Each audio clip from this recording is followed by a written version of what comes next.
સુરતની ઉમરા ગામ ખાતે આવેલી regional passport office, Udhna passport office, Nanpura post office સહિત દક્ષિણ ગુજરાતના વિવિધ કેન્દ્રો પર તપાસ કરવામાં આવી હતી. આ તપાસ અંતર્ગત ઉધના દરવાજા ખાતે આવેલી પાસપોર્ટ સેવા કેન્દ્રની ઓફિસ તેમજ બારડોલી, નવસારી અને વલસાડ ખાતેના કેન્દ્રોને પણ એલર્ટ કરવામાં આવ્યા.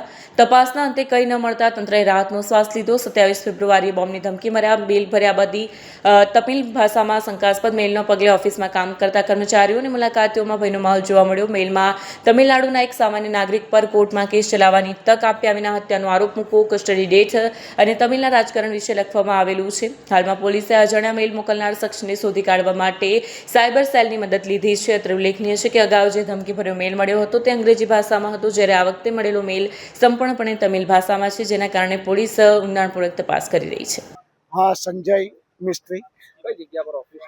હા, મારું નાનપુરા માં હું ડેપ્યુટી એસપી તરીકે ફરજ નિભાવું છું.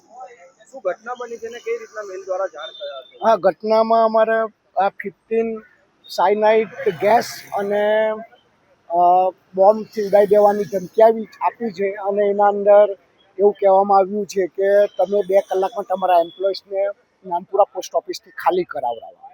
આ જાણ કેવી રીતના થઈ અને તમે એ અમને ઈમેલ દ્વારા જાણ થઈ છે. સાવચેતના ભાગરૂપે અમે નજીકના પોલીસ સ્ટેશન અને અમે દરેકને જાણ કરી દીધી છે અને અહીંયા પોલીસ પણ હાજર થઈ ગઈ છે.